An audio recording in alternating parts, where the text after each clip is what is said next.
안녕하세요. 저는 그 지승 작업하는 이영순이라고 하는데요. 지승이 사실 그 지승이 뭔지도 모르시는 분도 많더라고요. 그러니까 종이지의 노승 한자에서 온 건데 종이로 이제 노끈을 꽈서 저기 뭐 기물을 만드는 건데 사실은 이 지승이나 지공의 뭐 종이 쪽은 정식으로 무슨 그 대전회통 같은 데 보면 장인으로 등록돼 있지도 않고 그냥 민간에서 그때 이제 필요에 따라서 만들어서 사용한 게 많았어요. 그리고 제가 어렸을 때만 해도 시골에 가서 보면 뭐 이렇게 가구도 변변치 않고 지금 우리나라는 너무 잘 사는 거예요. 그러니까 지금은 여러분들은 아마 다들 나이들이 젊으시니까 기억도 안 나겠지만 제가 시골 가서 보면 뭐 2층 장, 뭐 반다지, 뭐 또 마루에는 또 뭐 뒤주라는 거 있고 창고에 가서 이렇게 들여다보면 이제 저는 서울서 나서 자랐지만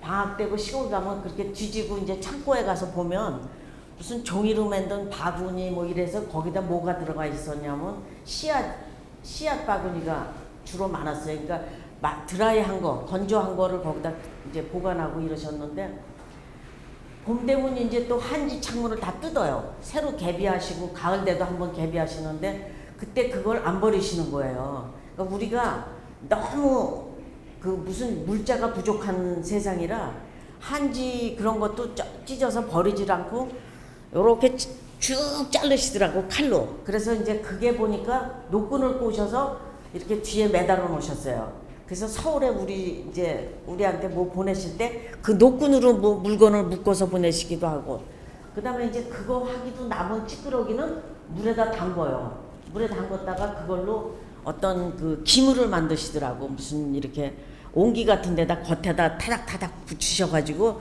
풀을 좀 섞어서 그러면 그게 또 말리면은 하나의 그릇이 돼서 그냥 쓰시는 거예요. 그러니까 너무 모든 걸 다 애끼고 살던 시절에 이 종이라는 거는 그 상업적인 용도보다는 이렇게 장날 이제 시골 가서 장날 제가 따라 나가다 보면은 그 종이 가지고 그 이렇게 뭐 혼수함 있죠. 그런 것들을 지금은 막 그냥 너무 삐까삐까하게 근사하게 만들어서 혼수가 들어가지만 옛날에는 그냥 그 한지 파는 거 프린트 된 걸 팔아요. 이렇게 오색 아까 우리 정 교수님 말씀하셨던 오색 한지 이런 거 팔면 그거 가지고 저기 사과개짝 있잖아요. 그걸로 만든 것도 있고 종이로 만든 함도 있고 그래서 그런 걸 전부 혼수에 그냥 거기다가 실 넣어주고 뭐 골무 만들어서 넣어주고 정성이 들어간 거죠 옛날에는. 그 대신에 사는 물건은 아주 대갓집이나 그런 사람은 이제 놀이개니 뭐 이런 걸 하지만 웬만한 집에서는 그냥 실상자에다가 색실 넣어가지고 시집 보내고 그랬는데 제가 지난번에 자료 찾다 보니까 덕혜옹주는 알아도 덕원공주는 잘 모르시더라고요.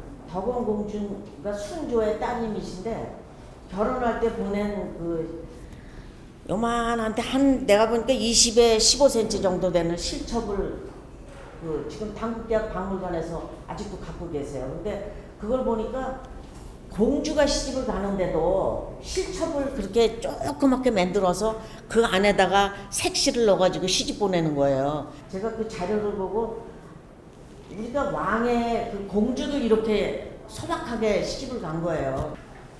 저도 유광열 선생님 제자인데 그분이 일찍이 록펠러 재단에서 미국 유학을 가신 분이에요. 근데 갔다가 오셔서 저희들 수업 시간에 뭐라 그러냐면 나는 록펠러에서 나를 왜 데려갔나 그랬는데 뭐라고 하시냐면 한국의 역사와 문화를 알아려면 미국 사람이 한국에 오기 힘드니까 유광열 교수님이 국립박물관에도 계셨던 분이거든요. 유광열 선생님을 모시고 가서 한국의 문화를 설명을 하라고 그러시더래요. 그래서 그러면서 뭐라고 그러시냐면 저희들한테는 지금 교육 커리큘럼이 전부 서구화되어 있다는 거죠.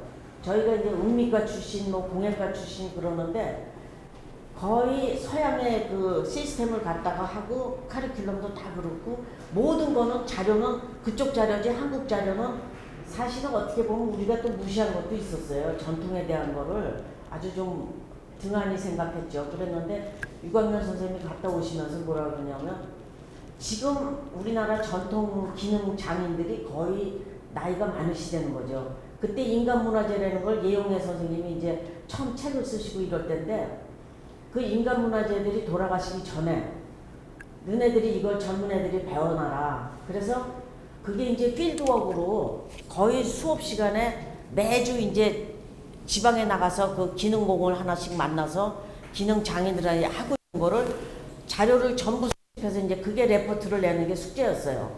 근데 제가 보니까 이제 그래서 순천에 가서 그 베갯모 있죠. 그거 순천장에 가면 베갯모 팔았는데 지금은 순천장이라는 것 자체가 없어졌더라고. 가서 보니까 마켓으로 바뀌었고 그러는데 그리고 그 과정에서 제가 이제 이렇게 보니까 국립박물관에 갔는데 그 지승을 하시는 시골 그 김영복 선생님이라는 분이 편지를 보내신 거예요. 국립박물관에다. 내가 이 지승이라는 걸 하고 있는데 그때가 몇 년도냐면 1972년도에 그때 태어나지 않은 분들도 있을 거야 이 중에. 그렇죠? 예. 근데 그분이 뭐라 그러시냐면 그 내가 지승이라는 걸 할 줄 아는데 지금 이거 하는 사람이 대한민국에 별로 없다. 그러니까 젊은 학생들 중에 이걸 배우길 원하는 사람이 있으면 내 주소를 줘라. 그렇게 이제 편지하고 재료를 거기다 딱 놓으셨어요. 같이 보내셨는데 제가 그 편지를 보니까 주소가 충청남도 광천이더라고요. 근데 제가 서천이 우리 본가거든요. 시골이 이제 할아버지 사시는 데가 서천이라 아 광천은 장항선 타고 갈 수 있는 거리예요. 한 4시간 정도? 그래서 저도 한번 방학 때 슬슬 내려가 봤죠. 기차 타고 혼자 갔는데 그 선생님이 가서 보니까 직업적으로 그 종이를 하고 계시는 분도 아니고 한의사시더라고요. 근데 한의사가 옛날에는 한지를 잘라가지고 이제 약을 이렇게 이런 종이에다가 한약을 여기다 넣어서 이렇게 싸주시잖아요. 그러면 이 찌끄레기 종이가 남는 게 이제 아까우신 거예요, 이 양반도. 그래서 이거를 옛날에 자기가 인사동이나 뭐 그 어느 절에서 배우셨다 그러더라고요. 스님들이 하시는 그 지승을 옛날에 많이 했는데 이제 한국 사람이 지금 안 한다 이거죠. 그러면서 이거를 자기가 만들어 놨다 하시면서 요런 기물을 몇 개 만들어 놓으셨더라고요. 그래서 그 선생님한테 주소 받아가지고 그 강화도에서 완골을 배우고 나서 지승을 간 거예요. 이제 순서가. 근데 완골은 여기서부터 시작을 해요.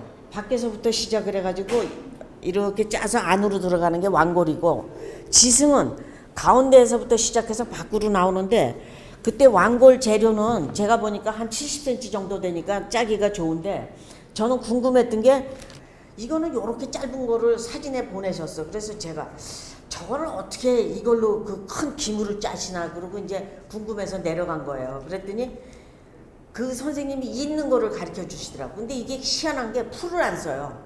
어떤 재료가 필요 없어. 가위만 있으면 돼. 종이하고 가위인데 저도 사실은 그냥 한지가 그렇게 질긴지도 몰랐어요. 근데 그 선생님이 가르쳐 주시는 게 이렇게 해서 그냥 이렇게 마르면 안 빠지는 거예요. 그래서 그냥 짜서 쭉 계속 짰는데 그 대신에 2개 이상 짜면 풀어져요. 연결시키면. 그런 이제 과정을 그 선생님 하시는 걸 제가 이렇게 보고 유광년 선생님한테 말씀드렸죠. 내가 지난주에 갔다 왔는데 이런 선생님이 계시더라 지방에. 그랬더니 제가 이제 매듭도 배웠고 그러니까 그때 인간문화재 책을 놓고 이제 하나하나 기능을 이제 배워가는 거죠. 근데 완골도 배웠고 한산모시도 해보고 그 정현수 선생님한테 매듭도 배우고 이렇게 쭉 하다가 이제 종이까지 간 거예요. 그랬더니 유광년 선생님 말씀이 이렇게 보더니 야 종이가 이게 가능성이 제일 많다. 그 다음에 우리나라가 지금 몰라서 그렇지 미국에서 그 각 나라의 자기 그 아이덴티티를 굉장히 중요하게 하는데 우리나라는 지금 이걸 너무 무시하고 있다. 그러면서 종이를 계속 해봐라 이러시더라고요. 그래서 그 뭐 완골도 했고 그 많은 거를 배우다가 이제 최종적으로 하기 시작한 게 종이에요. 염색 전공인데 염색이나 직조는 공간을 많이 차지하고 재료도 필요하고 막 뻘쳐야 돼요 많이. 근데 종이는 그냥 요거 간단해. 요거 하나 들고 다니면 되는 거예요. 이거 들고 다니면서 짜고 또 말고 그리고 뭐 복잡하지도 않고. 그래서 이제 제가 보니까 아이들 키우면서도 애들 숙제하는데도 옆에 앉아서 비비는 거고요. 그런 게 참 좋고 편해서 그냥 내가 그냥 할 수 있는 거. 그리고 뭐 이게 제가 처음에 시작한 게 72년도부터 시작을 했는데 그냥 꾸준히 하고 있었어요. 그리고 전람회를 78년도에 통인이 옛날에는 지금 통인샵이라고 있죠, 인사동에. 그게 옛날에는 미술관이었어요. 화랑 크게 하셨지. 그래서 뭐 유명한 작가들이 거기서 전람회 하는데 저를 초대전을 해주시더라고요. 종이를 그 당시에도 하는 사람이 없었어요. 종이라는 거는 너무 약한 재료예요. 우리가 우습게 보고 이게 가능해? 뭐 그런 얘기들을 많이 하세요. 내가 미국에서 전람회 할 때도 보면 종이 is it possible? 이게 종이로 그게 가능하냐? 안 찢어지냐? 뭐 그러는데 제가 이제 그 얘기를 하죠. 종이로 만든 요강을 봤어요. 몇 개 있어요, 종이 요강이. 근데 그 왜 종이 요강이냐 그랬더니 그 당시에 예용해 선생님 말씀이 그게 가마 요강이래요. 요거보다 조금 커요. 근데 이게 가볍잖아요. 선생님 말씀대로 오칠을 한 거예요.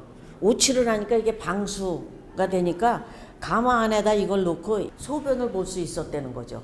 그래서 중간에 이제 버릴 수 있고. 그래서 가마 요강이 꽤 있더라고요. 근데 이거는 누가 해주냐면 외할아버지가 자기 외손녀가 결혼할 때 선물하는 거가 가마 요강이래요. 방에서 세수할 때 새댁이 밖에 못 나가잖아요. 방에 앉아서 세수를 할 때 이 소리가 안 나요. 그 제가 해봤거든요. 저는 이제 이 오칠은 안 해요.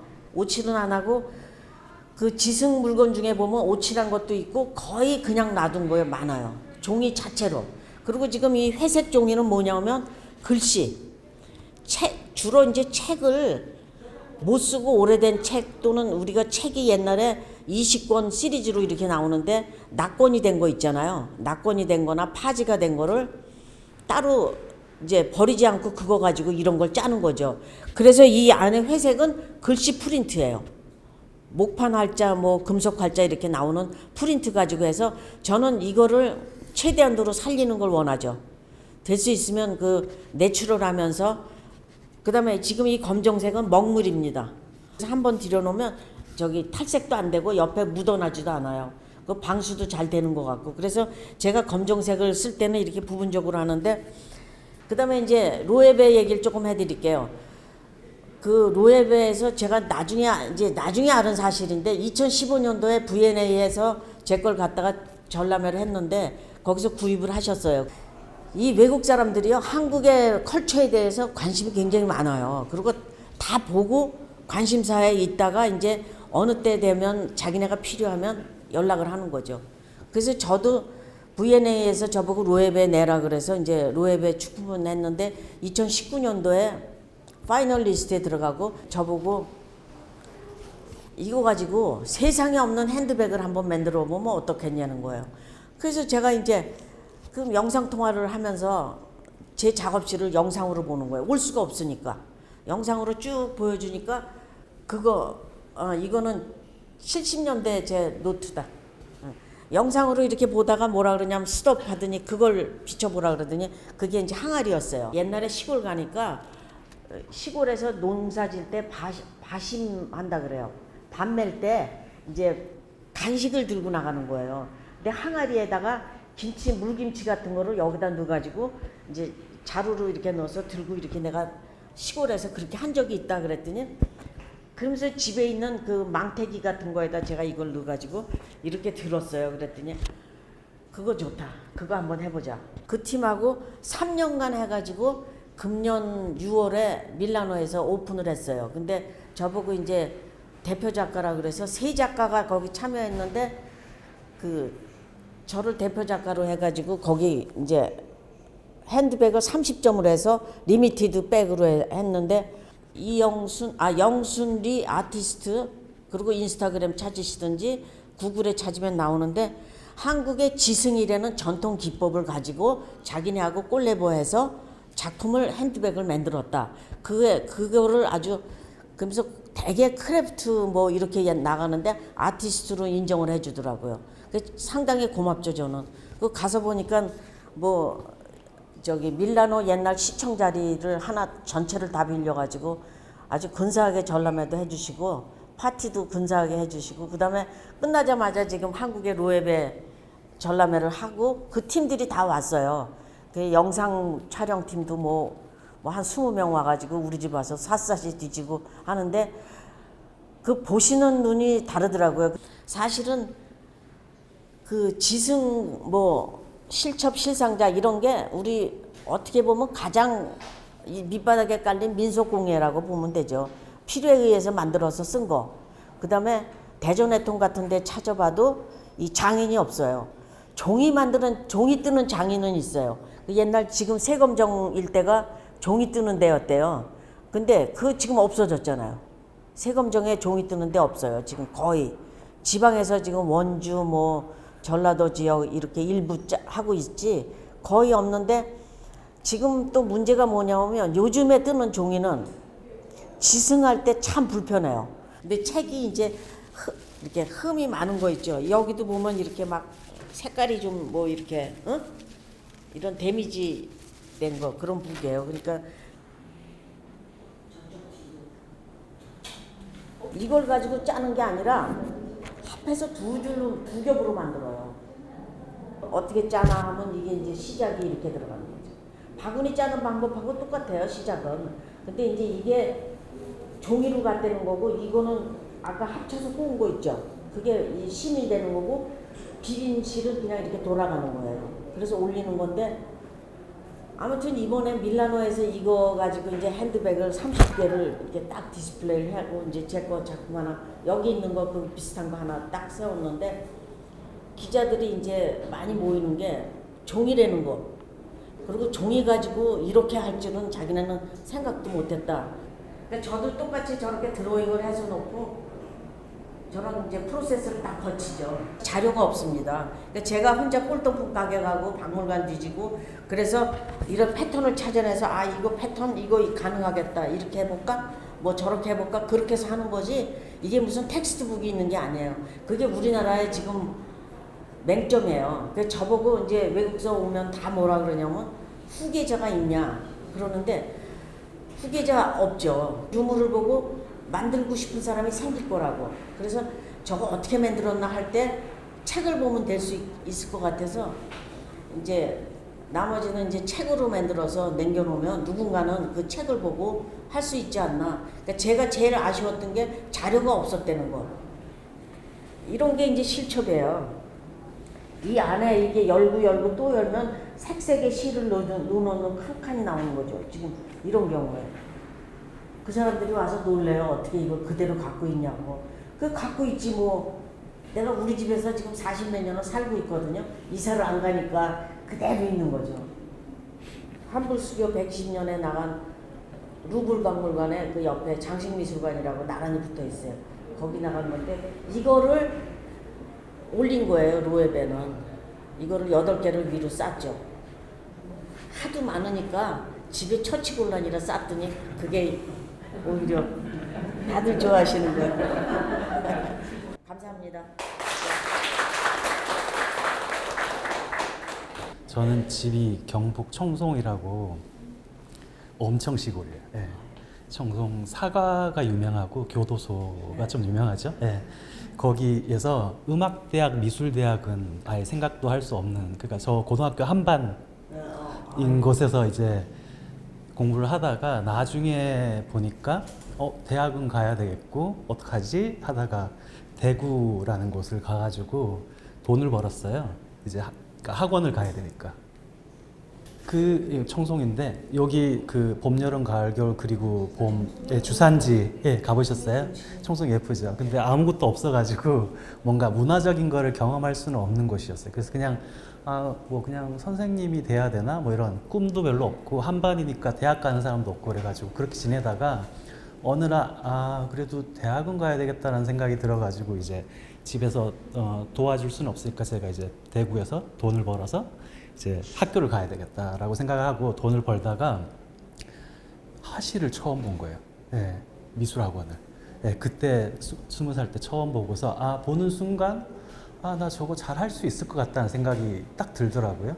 그래서 가서 상담을 했더니 뭐 서울 쪽에 갈 수 있겠다라고 희망적인 말씀을 하시길래 뭐 잘해야 되고 어디 이렇게 갈까 생각하고 있었는데 갑자기 서울로 대학을 갈 수 있다고 생각하니까 너무 열심히 하게 되더라고요. 근데 이제 한 달 입시학원, 미술학원 다 등록하고서 돈이 금방 1년치를 못 다닐 것 같더라고요. 그래서 제가 미술학원은 안 배우면 안 되니까 이제 미술을 배우기 시작했고, 그래서 이제 디자인은 경쟁률이 높으니까 공예 전공을 가라고 해가지고 공예 전공을 이제 서울대랑 아까 홍익대 사실 목공예과를 가고 싶었는데 형편이 안 될 것 같아서 서울대를 봤어요.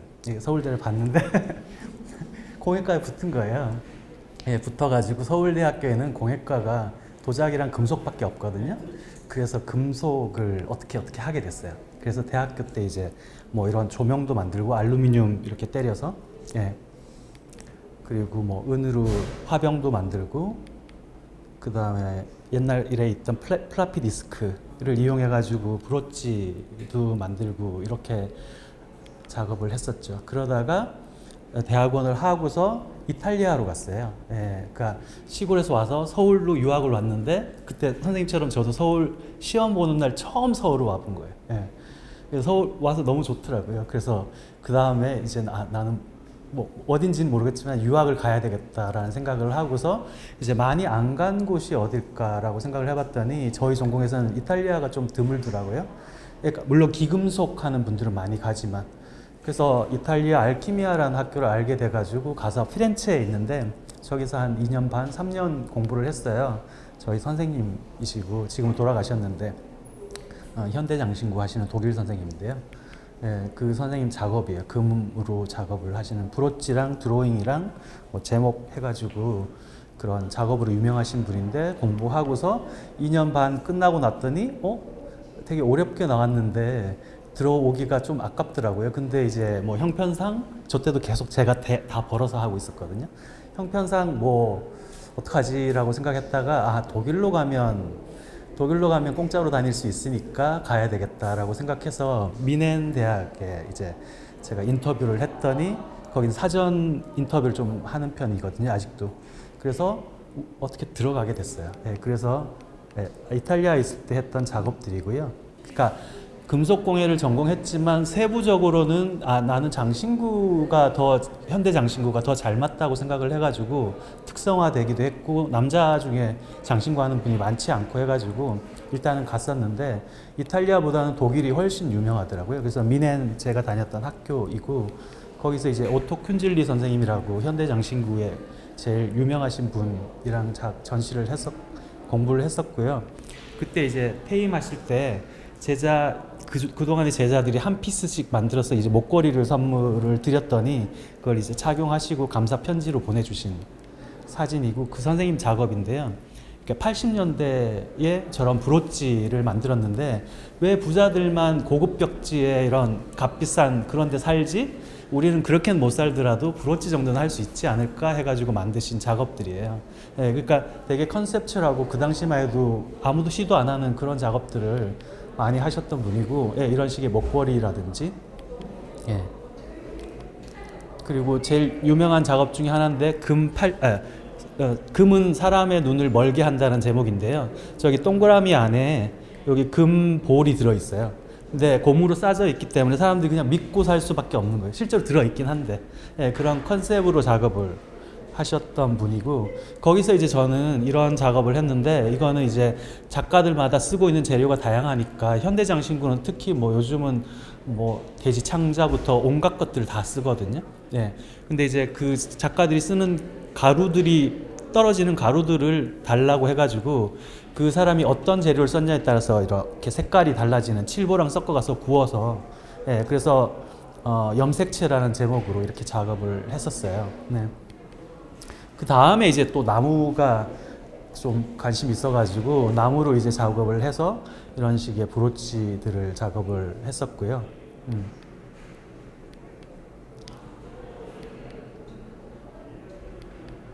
예.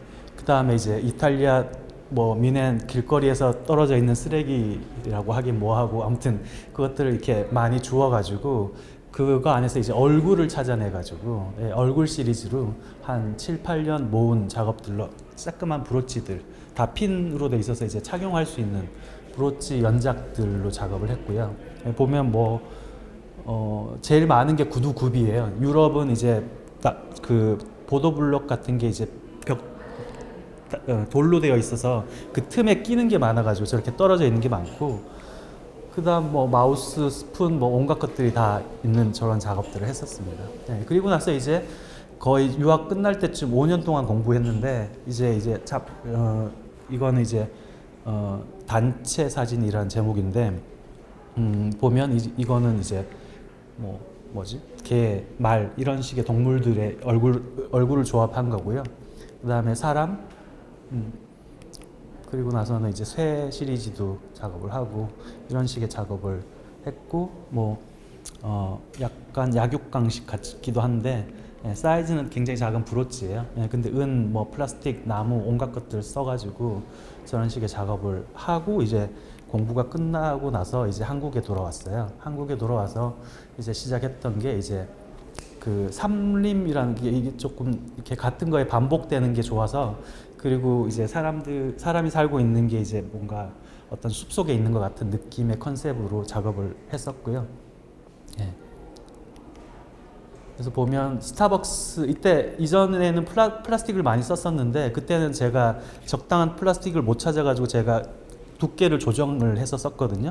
어느 순간 보니까 플라스틱 카드가 내가 필요한 딱 맞는 사이즈고 다양한 색깔도 있고 해가지고, 이건 아웃백 스테이크의 옛날 카드, 멤버십 카드 2장으로 만든 거예요. 뒷면 이렇게 은으로 작업을 해가지고 착용할 수 있게 돼 있고, 레이어가 여러 개 반복되는 이런 작업들이고요. ABC 마트, 농협 카드, 이런 식으로 작은 브로치들을 주로 작업을 했어요. 신세계. 예. 예. 그 다음에는 이제 얼굴 시리즈, 제가 얼굴을 지금 좋아하거든요. 예. 그래서 저 개인전 했던 작업인데, 저런 드로잉에 기초해가지고 은으로 작업하고, 플라스틱 카드 재활용된 걸로 얼굴을 만들기도 하고요. 저희 아버지예요. 사진을 드로잉을 하고 그걸 다시 브로치로. 그렇게 해서 이렇게 전시했던 작업들입니다. 제목은 조금 유머러스하게 코스염,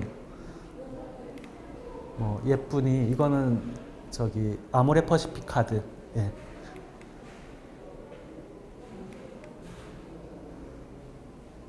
보시면 익숙한 카드들이 있을 거예요.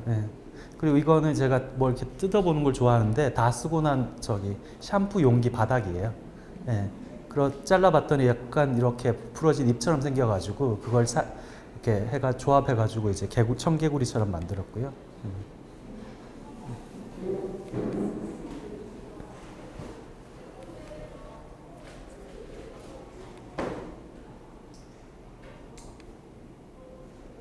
여수 엑스포 티켓 온갖 것들. 그래서 제 서랍에는 굉장히 많은 사람들이 기증해준 이렇게 플라스틱 카드를 가지고 있는데, 한동안은 이제 쉬었다가 이제 조금 카드가 금세 없어질 줄 알았는데 금세 안 없어지고 있는 거예요. 좀 쉬었다가 이제 없어졌을 때 아까 플라피 디스크처럼 짠 하고 내놓고 싶어서 한동안 쉬고 있는데, 자꾸 이렇게 좀 해달라는 게 있어가지고 조금 작업을 하고 있긴 하고요. 그 같은 시리즈로 보석 대신에 이제 카드 조각을 연결해가지고 만들었던 목걸이입니다. 신한은행 카드라든지. 이거는 이제 V&A에 있는데 약간 청아백자 이미지가 있어가지고 거기서 소장을 했는데, 이거는 스타벅스가 아마 8.15 기념 특별 카드로 만들었던 것 같아요. 그래서 만들었던 목걸이.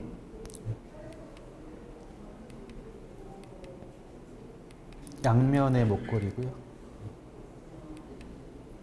그리고 최근에 제가 며칠 전에 이제 조금 좀 큰 상을 받았는데, 현대장신구 분야에서 제가 꼭 받고 싶었던 상인데, 그러니까 허버트 호프너 프라이스라고 독일 미넨에서 시묵기관에 주는 상이거든요, 새 작가한테. 그래서 못 갔지만 이제 받았는데, 그때는 이제 최근에 하고 있는 건 이제 레고를 잘라가지고 약간 추상화처럼 이렇게 만드는 브로치를 작업을 하고 있습니다. 전시되어 있는 모습이고요. 이런 식으로. 그러니까 절단면의 특별한 구조, 그 형태를 유지하기 위해서 만들어진 생산을 위해서 아니면 튼튼하게 만들기 위해서 만든 구조지만, 그걸 해체했을 때 제가 드러나는 그 모습이 보기 좋아가지고 그걸 이용해서 작업을 하고 있습니다. 그리고 제가 색약이거든요.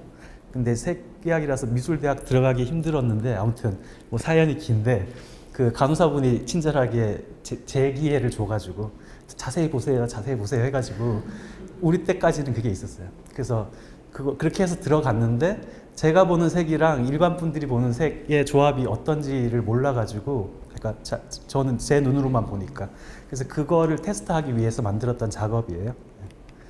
자, 그러고 나서 봤더니 한국 와서 이제 장신구 하기 전에 한국에서는 큰 것들도 만들었었는데 너무 작은 것만 하다가 보니까 외국에서는 유학에 집중해야 되고 또 뭔가 이렇게 벌려놓고 할 수가 없으니까 환경도 그러니까 마땅치 않고 해가지고 이제 한국에 와서 이제 기존에 했던 큰 작업들을 해보면 어떨까라는 생각을 했고, 그런데 이제 남들이 안 했던 거를 조금 찾았던 것 같아요. 그래서 이건 예전에 했던 건데, 제가 주물을 좋아하고 저희 선생님이 유리지 선생님이라고 돌아가셨는데 제가 굉장히 오래 배웠거든요. 네. 네. 근데 아무튼 네. 그래서 주물을 좋아하는데 주물을 봤더니 양감, 뭐 질감 표현, 뭐 온갖 종류의 여러 가지 거를 할 수 있는데 중요한 건 너무 무겁더라고요. 네, 너무 무거운 걸, 그래서 그걸 어떻게 해결할 수 없을까라는 생각에서 제가 로에베의 작업이 시작된 거예요. 줌을 보면 뭐 그 하수구 뚜껑도 있고 뭐 이런 가마솥 같은 게 모래주물로 해서 굉장히 두껍거든요.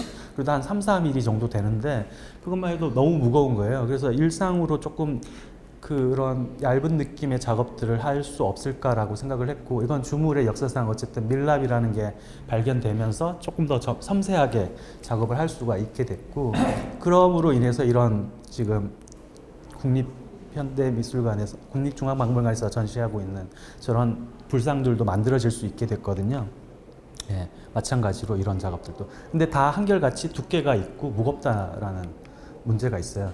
근데 이런 신라시대 잔처럼 저렇게 얄쌍한데 주물의 효과가 잘 보이는 뭔가를 할 수 없을까라는 고민에서 제 작업이 시작이 됐어요. 예. 그래서 보면 왼쪽은 이제 그냥 음판을 정으로 바로 두드린 거고, 이거는 제가 왁스에다가 그런 질감을 내서 캐스팅, 줌을 뜬 결과물이에요. 이렇게 다른데 저는 이쪽이 훨씬 좋은 것 같더라고요. 그래서 이 효과를 극대화하기 위해서 작업을 했고, 이건 왁스에다 제가 하나씩 찍는 거예요. 예.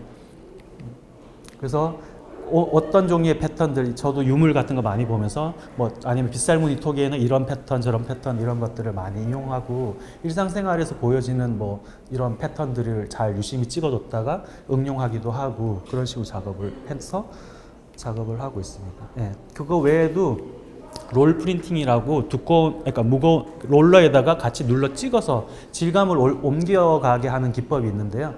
이건 마대를 옮겨 찍은 거고, 이건 연어 껍질, 김, 뭐 이렇게 무늬목, 이렇게 견출지 같은 거, 그 다음에 아보카도 잎, 이런 것들도 해서 조금 특별한 효과들을 내는 것들을 했고요. 그렇게 해서 첫 번째로는 사실 저기 로에베 전에 실버 트리엔날레라고 되게 독일에서 좀 유명한 3년에 한 번씩 열리는 은기 공모전이 있어요. 거기서 이제 2등상을 받았는데 그때 만들었던 작업이고요. 보시다시피 두께가 기존의 캐스팅이랑 다르게 이거는 0.7mm 정도 되거든요. 예, 그렇게 얇고 평평한 판을, 넓은 판을 만들어내는 게 쉽지 않아요. 예, 이제 그걸 이제 제가 해결한 거고, 사실은 그 가마솥이나 이런 거는 한 통으로 바로 주물을 뜨기 때문에 두께가 두꺼운데, 이거는 그렇게 한 게 아니라 판재를, 질감이 있는 판재를 제가 만들어서 이어붙이게 해가지고 최종적으로 결과물을 만들고 있습니다. 불운한 2020년입니다. 예, 코로나 때문에 파리 장식미술관에서 하기로 되어 있었고, 뭐 1등석인지 아무튼 뭐 특급 이런 게 다 있었는데 완전히 취소돼서 안타깝다라고 생각하고 있었는데 비교 대상이 없는 거예요. 그래서 안타까운 거라고 생각했는데 올해 여기서 하는 걸 보고서 너무 아깝더라고요. 그래서 그쪽에다가 뭘 좀 해달라고 해야 되지 않나라는 생각이 드는데, 지금 전시되어 있는 작업들이에요. 보면 뭐 이렇게 찍어서 만들기도 하고 마대자루를 하기도 하고 뭐 다양한 질감들로 이런 식의 작업들을 하고, 뭐 왁스이다 보니까 인두기로 하나씩 녹여가지고도 패턴을 만들고, 그 다음에 롤러에 찍을 때 종이가 엇갈려가지고 두께감이 달라진 것들도 그대로 이용하고, 이렇게 찢어진 부분들도 그대로 이용해가지고 굉장히 그러니까 물성을 그대로 보여주려고 최대한 노력해서 작업을 하고 있습니다. 그리고 조각보처럼 각각의 짜투리 남는 걸 가지고서 음판을 이어 붙여가지고 또 이렇게 그릇을 만들기도 하고요. 자, 그러다가 최근에는 이제 탁본 시리즈의 작업을 하고 있는데요. 이제 탁본이다 보니까 그 기존에 있는 사물이 가지고 있는 얘기가 있잖아요. 얘기거리가. 예, 그것까지도 옮겨와서 내가 이제 재탄생시킬 수 있는 뭔가 특별함이 있는 것 같아가지고 그런 식의 작업을 하는데 처음에 해봤던 거는 이제 횡단보도. 예, 횡단보도를 이렇게 왁스를 놓고서 누르면 그 질감이 그대로 옮겨와가지고 뭐 그렇게 되고 이거 광통교거든요. 청계천에 있는 여러 가지 이야기들이 있잖아요. 이렇게 그 신더광우를 실어해가지고 이렇게 파손해가지고 원래 묘에 있던 건데 그걸로 다리를 만들었는데 그것도 이렇게 옮겨와가지고 왁스로 이렇게 표현을 옮겨와서 주물을 떠서 만든 그릇. 그리고 청계천에 있는 그 베를린 장벽인데 예, 여기도 왁스를 붙여가지고 그 질감을 가지고서 예, 이런 식의 그릇들을 만들면서 이제 그냥 그릇이 아니라 그러니까 기법적으로도 특이한데 거기에 얘기거리까지 들어 있으니까 그것 때문에 사람들이 이렇게 되게 관심을 가지고 하는 것 같습니다. 제 작업은 네. 거의 끝났는데 최근에는 이제 나무 시리즈도 하고 있거든요. 그래서 이거는 참나무, 소나무, 은행나무 네, 이런 식으로 떠서 네, 질감들을 네, 옮겨와서 그릇을 만드는데 네, 이런 식으로. 그러다가 이제 마지막이거든요. 빨리 끝났죠. 네. 최근에 안면도에 가면 휴양림에 저희 청송에도 이런 게 있어요. 이렇게 송진 채취를 위해서 아까 오칠이랑 비슷하게 이렇게 그러니까 일부러 스크래치를 내서 이제 송진이 배어 나오게 하는데 이거는 일제 시대에 그 송출하려고 그러니까 자원을 착취하기 위해서 만들었던 흔적인데 그게 지금 거의 100년이 지났는데 여전히 이렇게 큰 상처로 남아 있거든요. 근데 청송 같은 데 가면 주황산에 가면 이제 이게 있는데 거긴 너무 가난해 가지고 60년대 70년대 그러니까 네, 그렇게 했던 거더라고요. 네, 그 사연들이 있는데 이걸 이제 그러니까 같은 기법으로 찍어 와서 이런 식의 그릇을 만들고 있는 게 가장 최근 작업입니다. 네, 이상입니다.